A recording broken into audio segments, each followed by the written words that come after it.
বাংলাদেশ মূলত একটি কৃষি প্রধান দেশ। বাংলাদেশের মানুষ যে পেশার সাথেই জড়িত থাকুক না কেন, ঘুরে ফিরে কৃষিটাই হচ্ছে বাংলাদেশের প্রাণ। কারণ বাংলাদেশের যে মাঠ, বাংলাদেশের ক্ষেত, এগুলো আসলে কৃষির জন্য খুবই অনুকূল, উপযোগী। কারণ এখানকার জলবায়ু হচ্ছে বিভিন্ন শস্য উৎপাদনের জন্য আদর্শ আবহাওয়া, এবং মাটি হচ্ছে উর্বর।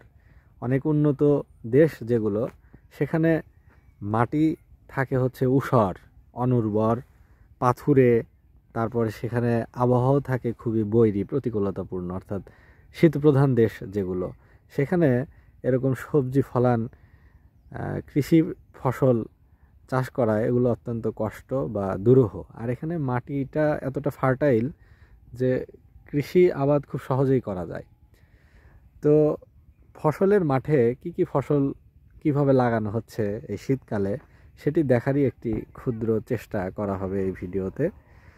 তো এই জায়গাটা হচ্ছে বগুড়া জেলার ধুনট উপজেলার কালেরপাড়া ইউনিয়নের ঘুগরাপাড়া গ্রামের পিছন সাইডে।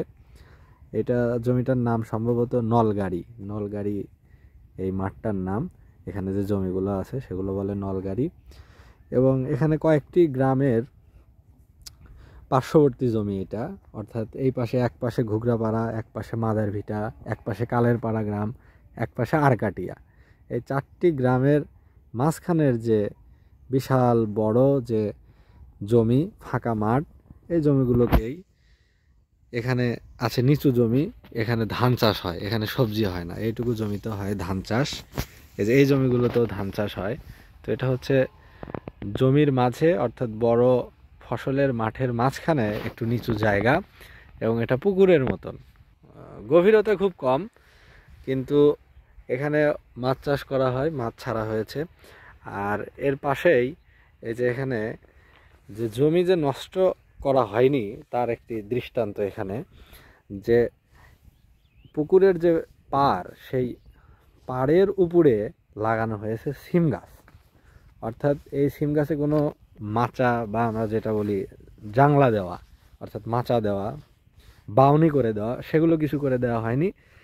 এটা একটু মনে হয় খাটো জাতের সিম সম্ভবত, যে গাছটা অতটা হয়তো উঁচুতে যাবে না, ওই ছড়িয়ে পড়েছে, এবং হচ্ছে এই যে সিম ধরে ধরে আছে, সুন্দর লাল ফুল, এবং সিমও বেশ ভালোই ধরেছে। এবং এখানে কোনো জানলা বা মাচা ইত্যাদি দেওয়া হয়নি। আর এই যে এখানে, এটা হচ্ছে ধান রোপণের জন্য ধানের যে বেসন বলে, সেগুলো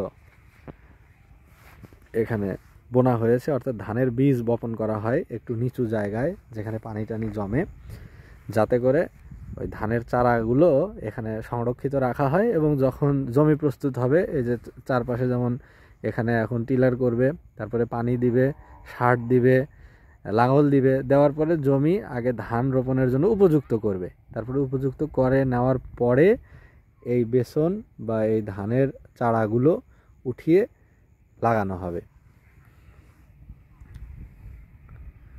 ওই যে ওই পাশে হচ্ছে টমেটোর জমিতে দেওয়া হচ্ছে, বীজ দেওয়া হচ্ছে, এবং ওখানে চারপাশে নেট দিয়ে ঘেরাও করা হয়েছে, যাতে করে পাখি কোনো ক্ষতি করতে না পারে।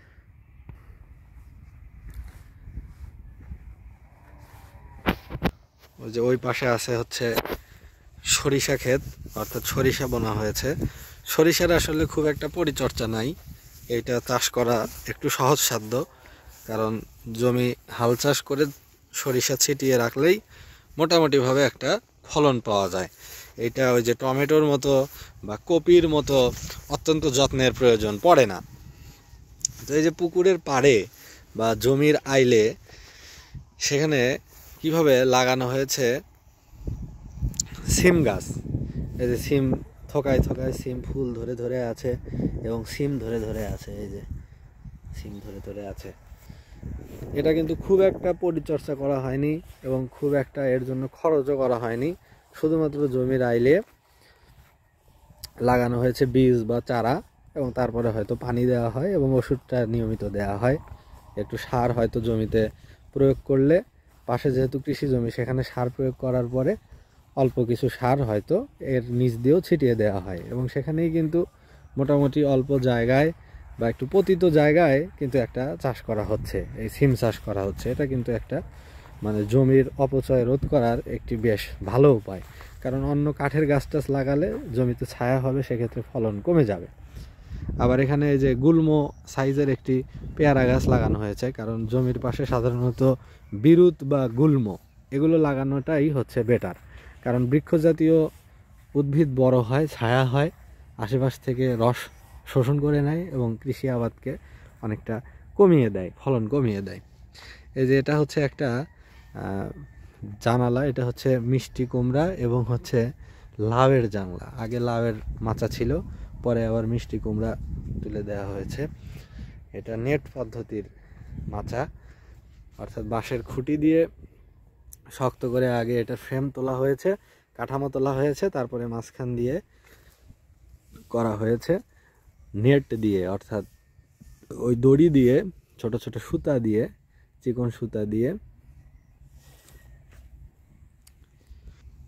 অর্থাৎ একবার এখানে লাউ চাষ করা হয়েছে একই জানলায়, লাউয়ের সিজন শেষ, এখন আবার এখানে তুলে দেওয়া হয়েছে মিষ্টি কুমড়া। মাঝখান দিয়ে আবার নিচ দিয়ে যে ফাঁকা জায়গা ছিল সেখানে লাগানো হয়েছিল মরিচ। এখানে যে জমির একদম কর্নারের দিকে এখানে ছিল ঢেঁড়স গাছ, অর্থাৎ 2টা বা 3টা ঢেঁড়স গাছ থাকলে কিন্তু একটা পরিবারের মোটামুটি খাওয়ার একটা মানে হয়ে যায়। কারণ 2-3টা ঢেঁড়স গাছে মোটামুটি যে কটা ঢেঁড়স ধরে তাতে একটা পরিবারের রান্না মোটামুটি হয়ে যায়। এছাড়াও আরেকটি বিষয় আছে, সেটা হচ্ছে যে ওই পানি এবং সার ওখান থেকে নেওয়ার ফলে, উদ্বৃত্ত সার এবং পানি এটা নেওয়ার ফলে দেখা যাচ্ছে কোনো ঝামেলা ছাড়াই এখানে বীজ সংরক্ষণ করার একটা উপায় আছে। অর্থাৎ এই গাছটা এইবার হয়তো বীজ ধরে রাখবে, আবার বীজ না কিনে এখান থেকে বীজ নিয়ে হয়তো সামনে লাগানো হবে। আর এই যে এটা হচ্ছে একটা কপি ক্ষেত, ফুলকপির ক্ষেত। এটা গাছ খুব একটা বড় হয়নি, অর্থাৎ এখনো গুটি আসেনি, 2-1টা হয়তো গুটি অল্প বিস্তর এসেছে কম বেশি। এটা ফুলকপি লাগানো হয়েছে এবং গাছের উপর দিয়ে এই যে এখানে নীল নীল ওষুধ ভরে আছে, অর্থাৎ ওষুধ দেওয়া হয়েছে। কারণ ফুলকপিতে পোকা ধরে, ফুলকপি, টমেটো এগুলোতে নিয়মিত ওষুধ দিতে হয়, না হলে দেখা যায় অনেক খরচ করার পরে একটু যত্নের অভাবে মাঝ রাস্তায় হয়তো বেশ বড় একটা ক্ষতি হয়ে যেতে পারে। এই যে এখানে জমির পাশেই যে একটু জায়গা, উঁচু জায়গা, সেখানে জানলা দেওয়ার জন্য, মাচা তৈরির জন্য বাঁশের বাতি টাতি এগুলো রাখা আছে। এখানে একটু সাজিনা গাছ আছে, তারপরে যেখানে পেঁপে গাছ, ছোট পেঁপে গাছ, পেঁপে ধরে আছে। পাশ দিয়ে লাগানো হয়েছে, আইল দিয়ে লাগানো হয়েছে বেগুন গাছ, অর্থাৎ বেগুনের চাহিদাটা, অন্তত খাওয়াটা এখান থেকে যাবে, সেই চাহিদাটা পূরণ করা যাবে। এই যে এটা হচ্ছে নেট দিয়ে, সাদা নেট দিয়ে ঘেরাও করা হয়েছে জমিটা। কারণ হচ্ছে যে এখানে টমেটো ইতিমধ্যেই পাকতে শুরু করেছে। এই যে টমেটোগুলো ধরে ধরে আছে, থোকা থোকা টমেটো। টমেটো কিন্তু একটা গাছে প্রচুর টমেটো ধরে। টমেটো বেশ লাভজনক একটা সবজি, কারণ এটা সালাদ হিসেবে সবসময় এটারই একটা চাহিদা থাকে সব জায়গায়। তো এই টমেটোটা বেশ ধরে আছে, একটা গাছে কত টমেটো ধরে, শত শত টমেটো ধরে এবং দীর্ঘদিন যাবৎ টমেটো পাওয়া যায়। এবং টমেটোর ওজনও খুব মাটির মতো ওজন, অর্থাৎ টমেটো, কয়েকটা টমেটোই 1 কেজি টমেটো হয়ে যায়। অথচ টমেটোর বাজার কিন্তু সবসময় ভালো থাকে, অর্থাৎ দাম বেশি থাকে। এজন্য টমেটো চাষ করে কৃষকরা, যারা ফসল ফলায়, কৃষি আবাদ করে, তারা এখান থেকে লাভবান হয় বিধায় তারা কপি এবং টমেটো বারবার লাগায়। একবার টমেটো উঠে গেলে আবার লাগায়, আবার কপি উঠে গেলে পরে আবার লাগায়। এরকমভাবে এই যে পাকা টমেটো পাখির হাত থেকে রক্ষা করার জন্য এইভাবে জাল দিয়ে ঘেরাও করা হয়েছে। এবং টমেটো একবার গাছ থেকে তুললে আবার ধরবে, আবার ধরবে, এবং ওই জানালার নিচে আবার নতুন করে টমেটো গাছ লাগানো হয়। ওই যে ওখানে দেখা যাচ্ছে যে ওই টমেটো গাছটা অর্থাৎ মরে যাচ্ছে, পাতা কুঁকড়ে যাচ্ছে, তখন ওরই পাশে, ওই জানলাটা তো একই আছে, ওরই পাশে আবার ছোট টমেটো গাছ লাগানো হয়েছে, সেটাতেও কিন্তু ফুল এসেছে। এইভাবে একই জানলায় বারবার গাছ চেঞ্জ করে বেশি বেশি অধিক অধিক ফলন পাওয়া সম্ভব।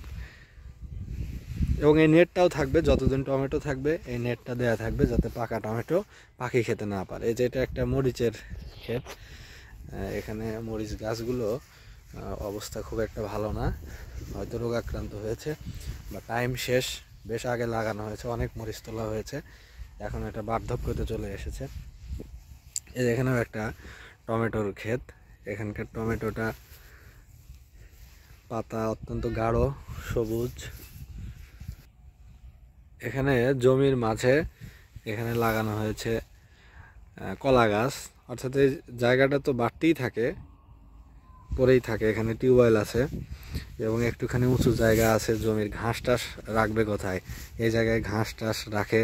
তারপরে যে সবজিটা হয়তো ক্ষেত ভেঙে দেওয়া হয় সেই উদ্বৃত্তগুলো পাতাগুলো এখানে রাখে, সেই জন্য এই যে কপির পাতাগুলো এখানে জড়ো করে রাখা হয়েছে। এই জায়গাটা তো এমনি নষ্ট হয়, সেজন্য এই জায়গাটা একটু কাজে লাগানোর জন্য এখানে করা হয়েছে কি, ওই যে পুঁই শাক লাগানো হয়েছিল, প্রথমে পুঁই শাকের মাথা ছিল, তারপরে যে এখন লাউয়ের মাথা তৈরি করা হয়েছে এবং নিচে সবসময় সার থাকে, কারণ জৈব সার উৎপাদন হয়। অন্যান্য গাছগুলো ভেঙে দিয়ে এখানে রাখা হয়, ওগুলো পচে আবার সারের সৃষ্টি হয়। এই যে কাঁচা কলা ধরে আছে, উপরে কাঁচা কলার কাঁদি ধরে আছে। এই যে এখানেও আবার টমেটো লাগানো হয়েছে, টমেটোর মাচা তৈরি করে দেওয়া হয়েছে। এই যে এখানেও টমেটোর জমি, এই পাশ টোটালটাই শুধু টমেটো, টমেটো আর কপি। ওই যে সামনে আবার কপি, এই যে এখানে কপি অলরেডি উঠে গেছে, কপির টাইম এখানে শেষ, অর্থাৎ এগুলো অলরেডি বাজারজাত করা হয়েছে। কিছু কিছু মাঝে যেগুলো বাদ পড়েছে এগুলো আবার ম্যাচিওর যখন হবে তখন আবার নেওয়া হবে। এই যে এই পাশে আবার লাগানো হয়েছে, ওই যে আলের পাশেই পেঁপে গাছ, পেঁপে ধরে আছে এবং এখান দিয়ে হচ্ছে আলু গাছ, এই যে আলু গাছ বেশ ধরে উঠেছে। এটা আগে কপির জমি ছিল, কপি তোলার পরপরই এখানে আবার আলুর চাষ করা হয়েছে। এই যে এখানেও একটা জানলা দেওয়া হয়েছে, সেটা হচ্ছে লাউয়ের জানলা। এই পাশে আবার একটা সিমের জানলা দেওয়া হয়েছে, এই যে থোকা থোকা সিম ধরে আছে। সিমের জানলার নিচে আবার লাগানো হয়েছে এখানে কচু, অর্থাৎ নিচু জায়গা, ওখানে পানি জমবে এবং কচু ভালো হবে, কচুর চাষ ভালো হবে। এখানে আছে মূলা, মূলার শাক, এবং মূলা যখন প্রাপ্তবয়স্ক হবে তখন সেটা সবজি হিসেবে খাওয়া যাবে। তার পাশে আবার আছে হচ্ছে কপি, কপির গাছও ধরে উঠেছে, ধীরে ধীরে সেটা ফুল ফুটবে এবং বিকশিত হবে। এখানে লাগানো হয়েছে রসুন, রসুনের ছোট ছোট চারা। ওই পাশে আছে হচ্ছে ভুট্টা, ভুট্টার পাশে হচ্ছে পেঁয়াজ, রসুন, বিভিন্ন সবজি লাগানো হয়েছে। অর্থাৎ এখানে মানে সমন্বিত চাষও আছে, একটা জমির পাশে যেভাবে যা চাষ করা যায় সেইভাবে চাষ করা হয়েছে। এই যে এখানে বিশাল বড় মাঠটিতে, ক্ষেতটিতে লাগানো হয়েছে সরিষা, সরিষার ফুল ফুটে ফুটে আছে, সরিষার শীষও এসেছে। এগুলো শীষের ভিতরেই সরিষার দানা থাকে, যেগুলো ভাঙিয়ে সরিষার তেল পাওয়া যায়। এই যে সিম ধরেছে, থোকা থোকা সিম ধরে আছে।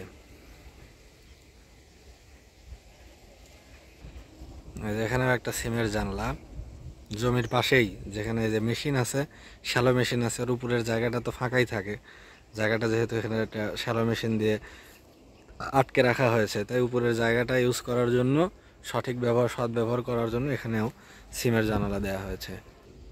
এবং জমির পাশেই, এই পাশে এটা একটা পুকুর পাড়, পুকুর পাড়ে আছে বড়ই গাছ, তারপরে কাঠের গাছ, তারপরে আম গাছ। এবং এই পুকুর পাড় থেকে পুরো ক্ষেতটা, অর্থাৎ জমিগুলো দেখা যায় এখান থেকে, চারপাশের জমিগুলো। এতক্ষণ যে জমিগুলো দেখা হলো তা এখান থেকে পুরো একটা ভিউ চলে আসে। এই যে এখানেও জমিতে লাগানো হয়েছে রসুন গাছ, পেঁয়াজ গাছ, ভুট্টা, ওই পাশে সরিষা, তারপরে আবারও সেই কপি, টমেটো ইত্যাদি। তো এই ছিল আজকের প্রতিবেদনটি। সবাইকে অসংখ্য ধন্যবাদ।